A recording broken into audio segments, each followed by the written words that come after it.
오늘 말씀의 제목은 우물 안의 개구리, Frog in the Well이란 말씀이 우리 함께 같이 나누는 시간을 갖겠습니다. 여러분, 우물 안의 개구리라는 말을 많이 들어보았죠. 그런데 그 개구리가 누군지 아세요? 여러분 한번 잘 들어보세요. 그 개구리가 누군지, 우리는 그렇게 살고 있지 않는 것인지. 이게 옛날에는 그 주보의 그림처럼 이렇게 이런 우물에서 물을 길러다 먹었어요. 제 어렸을 때만 해도 그런 우물이 있었어요. 그 우물 안에 개구리 한 마리가 살고 있었어요. 그 개구리가 항상 이보다 더 좋은 삶은 없을 거야 하면서 그 우물 안에서 왔다 갔다 하면서 자기 조상이 물려준 그 우물 안에서 살고 있었던 거라니까요. 내게 부족한 것은 하나도 없어 하며 만족스럽게 살고 있었습니다. 그러던 어느 날 고개를 들어보니까 꼭대기에서 한 줄기 그 밝은 빛이 이렇게 흘러나온 것을 보게 되었어요. 그전에는 항상 고개를 별로 들지 않았던 것 같아요. 그냥 거기가 좋아서, 세상이 좋아서 살다가. 그래서 개구리는 문득 호기심이 일어났어요. 저 위에는 뭐가 있을까? 여러분 인생을 살다가 이럴 때가 있죠. 개구리는 우물 벽을 타고 천천히 기어 올라갔었어요. 그리고 꼭대기에 이르러 조심스럽게 주위를 쫙 둘러봤어요. 이럴 수가. 아니 이런 세상이 있단 말이야. 제일 먼저 눈에 들어온 것이 큰 연못이었어요. 그 연못은 자신이 살던 우물보다 수백 배나 컸던 거예요. 깜짝 놀란 것이었습니다. 거기에 매료되어서 과감히 앞으로 한번 발짝 뛰어나갔었어요. 이번에는 앞으로 뛰어나가니까 커다란 호수가 보인 거예요. 엄청난 큰 호수가. 이런 걸 처음 본 거예요. 개구리는 놀라움에 입을 떡 벌리고 그 호수를 바라보고 있었습니다. 이제 그 개구리는 더 큰 희망을 품고 더 뛰어가기 시작했어요. 바다까지 나아갔습니다. 물이 끝이 보이지 않는 거라. 그에게는 너무 충격적이었어요, 이 자체가. 그 개구리는 자기가 얼마나 비좁은 세상에서 그 생각 속에서, 내 마음 속에서 살아왔다는 것이 한짐스러웠던 것입니다. 여러분 혹시 그렇게 살고 있지 않습니까? 이처럼 우리들은 작은 개구리처럼 살 때가 참 많습니다. 자신의 조그만 우물에 갇혀서 시시하게 살아가는 모습이 얼마나 많습니까? 우리는 우물 안의 개구리처럼 아주 낮은 수준의 삶, 비좁은 사고방식의 그 틀에서 좀처럼 벗어나지 못한 경우가 많다는 것이죠. 아직도 자기의 주관을 고집하고 예수를 믿는 것이 아니라 내 생각 안에 들어온 예수를 믿는 것이지.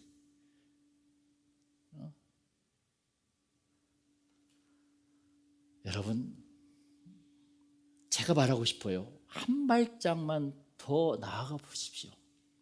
내 마음의 세상에서 예수의 이름으로 할렐루야. 조금만 더 큰 꿈을 꾸어보세요. 그리고 우물 밖을 한번 내다보시기 바랍니다. 하나님은 우리가 큰 물에서 놀기를 바라시지 조그마한 울타리를 쳐놓고 놀기를 바라지 않으신다는 것입니다. 창세기부터 계시록까지 다 읽어봐도 하나님은 그 애국구역에서 다 탈출시켜서 자유롭게 살기를 원하세요. 가나안 땅에서, 하나님이 정한 땅에서. 여러분 그 5절에 보세요. 여기에도 어떤 한 사람이 있어요. 거기에 38 해 된 병자가 있더라고 했습니다. 베데스다 목가에 38년 된 병자가 나옵니다. 그래서 예수님은 그 절망과 낙심에 빠진 병자에게 찾아옵니다. 그리고 그 병자에게 묻습니다. 6절 우리 다 같이 한번 읽어볼까요? 예수께서 그 누운 것을 보시고 병이 벌써 오랜 줄 아시고 이르시되 내가 낫고자 하느냐. Do you want to get well? 내가 낫고자 하느냐.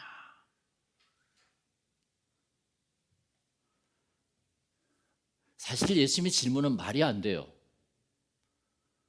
그 병 낫기를 바라지 않는 병자가 어디가 있습니까? 더군다나 38년 동안 된 이 병자는 더 이상 말할 것이 없지요. 성경에 예수님이 병자에게 믿음을 물어본 일은 있어도 병 낫기를 물어본 일은 한 번도 없었습니다. 그러죠? 그런데 왜 예수님께서는 네가 낫고자 하느냐라고 물어봤을까요? 예수님의 참뜻은 무엇일까요? 그것은 그가 진정으로 병을 낫고자 하는 의욕과 의지가 있느냐 이것을 물어보고 있는 것입니다. 왜 그랬을까요? 38년 된 병자가 가지고 있는 진짜 병은 38년이 돼버리다 보니까 만성 의욕 상실증이 걸린 거예요. 한마디로 육체의 병이 아니었었어요. 무기력증이었어요. 우울증이었어요. 한마디로. 안 되니까 그동안 인생을 38년을 그냥 그 베데스다 목가에 허비하다 보니까 쉽지가 않은 거라. 이제는 포기하는 거죠. 그리고 베데스다 목가에 살만해. 이제 거기에서 먹고 살만해. 여러분 육체의 병을 요한복음 기자가 강조했다면은 3절에 나온 모든 병자들을 다 고쳐주었다고 기록했을 거예요. 그렇죠? 맹인, 다리 저는 사람, 많은 병자들 다. 그러나 여기서는 38년 된 병자만 고쳤다는 것을 이야기할 수가 있어요. 그는 병을 고치겠다는 처음의 꿈과 소망은 어디로 사라졌다는 것이에요. 여러분 혹시 꿈과 소망이 사라지지 않았습니까? 그리고 교회만 왔다 갔다 하는 거 아니에요? 나태의 늪에 빠져 있었다는 것이죠. 이 나태의 늪이 바로 베데스다 모습이 자신의 꿈을 접어버리고 적당히 살아가는 이민사회일지 모릅니다. 여러분 이민사회에 그런 사람이 얼마나 많습니까? 혹시 나 아니야? 그는 꿈이 없는 우물 안의 개구리와 같았습니다. 적당히 살만해. 베데스다 못 가도 그냥 먹고 살만해. 여러분에게는 어떤 꿈이 있습니까? 제가 최근에 묵상한 것은 바로 이런 말씀이었어요. 우리는 한계에 부딪혔다고 합리화할 때가 많습니다. 내 능력은 여기까지야. 어떤 사람은 나는 나이가 다 들었어. 지금보다 더 잘 되기 힘들어. 이제 나는 쉬어야 돼. 그래서 시니어하우스 얻어가지고 적당히 살다가 죽으면 되겠지 뭐. 이런 생각들을 무지 많이 해요.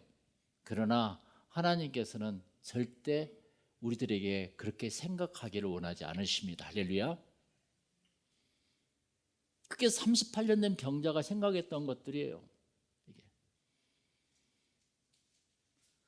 우리가 의지할 곳은 직장이 아니라 하나님이시라고요. 알고 보면은 내가 직장에서 쫓겨날지라도 나에게는 하나님이 계시오. 우리가 의지할 곳은 이 베데스다 못이 아니라 예수님이라고요. 할렐루야. 하나님이 우리를 위해 준비해둔 보화는 끝이 없어요. 마치 우물 안에 개구리가 나와서 그 바다를 보는 것처럼 끝이 없다니까요. 근데 우리들의 생각은 갇혀서 우물 안에서 살아왔다는 것입니다. 그러면서 교회를 왔다 갔다 하면서 그게 신앙이라고만 생각해. 신앙은 있잖아요. 꿈이 있는 거예요. 할렐루야. 나에게는 꿈이 있어요. 아직도. 하나님은 우리들이 그 보화를 갖기를 원하세요. 아직도 엄청난 큰 보화를, 밭에 감춘 보화. 우리는 오늘 38년 된 병자를 바라봅니다. 그 사람은 그 베데스다 못에 안주하고 있었던 거예요. 그 좁은 우물 안에서 안주한 개구리와 같습니다. 우리는 꿈이 없이 적당히 살만하다고 할지 모릅니다. 그러나 하나님이 나를 이렇게 살려고 나를 이 세상에 태어나게 했을까 한번 생각해 보세요. 우리들은 맨 처음에 미국에 왔을 때 어떻게 생각했습니까? 그러나 우리는 꿈을 가지고 왔어요. 할렐루야. 우리는 몇십 년이 지났어. 이제 꿈과 소망을 품고 LA 공항에 처음 도착했던 그 설렘 한번 생각해 보세요. 그 설렘 저도 지금 생각이 나요. 그러나 많은 사람들이 그래요. 몇 명의 사기꾼을 만나거나 실패와 외로움이 가져다주는 현실 속에서 의욕이 없는 삶이 38년 된 병자가 아닌가 생각해 보는 것이에요. 바로 나예요. 알고 보니까 소망을 잃어버린 사람들, 낙심에 빠져 헤어날 수 없다고 단정해버린 사람들이 이 이민사에 얼마나 많습니까? 오늘 예수님은 38년 된 병자를 통해서 우리들에게 묻습니다. 내가 낫고자 하느냐? 여러분들 어떻게 대답하겠습니까? 네가 이 우물 안에서 뛰쳐나가고 싶냐?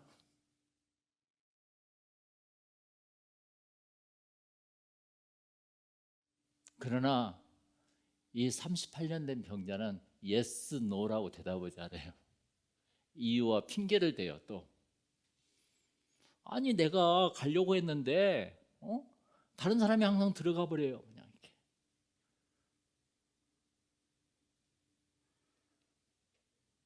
예수님께서는 이렇게 묻는 거예요. 내 자리를 박차고 일어나 새롭게 살기를 갈망하는가? 그게 예수님의 우리들에게 대한 물음입니다. 6절 말씀이 할렐루야. 여러분들은 어떻게 대답하시겠냐는 거예요. 여기서 말 수는 없지. 내가 어떻게 태어난 인생인데, 내가 어떻게 얻어낸 인생인데, 내가 여기서 끝나서는 안 되지. 저는 요즘 사도행전 2장 17절 이 베드로의 설교가 계속 새벽마다 생각이 나요. 성령이 임하면 젊은이들이 환상을 보고 또 뭐라고 그랬죠? 늙은이들이 꿈을 꾸리라. 할렐루야. 그 환상이 뭐예요? 영어로 비전이라고 나와요. 젊은이들이 현실에 집착하지 않고 비전이 있어야 되는 것이에요. 성령이 임하면. 어른들은 안락하게 살아가는 거고 편하게 살아가는 것이 아니라 꿈을 가진다는 것이에요. 우리 예수사랑교회 어른들이 꿈이 있다면 이 예수사랑교회는 성령이 임한 것입니다. 할렐루야. 이 세상에 종말이 올지라도 나는 뭘 심겠다? 사과나무를 심겠다. 누구의 말이에요? 여러분 17세기 스피노자의 말인 것 같아도 원래 그 말은 16세기에 마틴 루터가 이야기했던 이야기입니다. 이것이 젊은이들에게 비전을 주는 삶이에요. 이게 비전이 없어 나에게. 그런 시간을 계속 보내는 거라. 목표가 없어. 기도하지 못하는 거라. 제가. 그러니까 우물 안에 개구리가 그 우물 속에서 그냥 계속 헤엄치면서 룰루랄라라고 살아가는 거예요. 이게. 그러다 시간이 가서 죽는 거죠. 이게. 우리가 꿈과 비전을 갖는 것이 예수를 믿는 이유입니다. 할렐루야. 예수님은 오늘 우리에게 말씀하십니다. 8절 다 같이 읽겠습니다. 예수님께서 이르시되 일어나 내 자리를 들고 걸어가라 하시니라. 우리 이제 자리를 들고 걸어갑시다. 할렐루야. 다 같이 기도하겠습니다.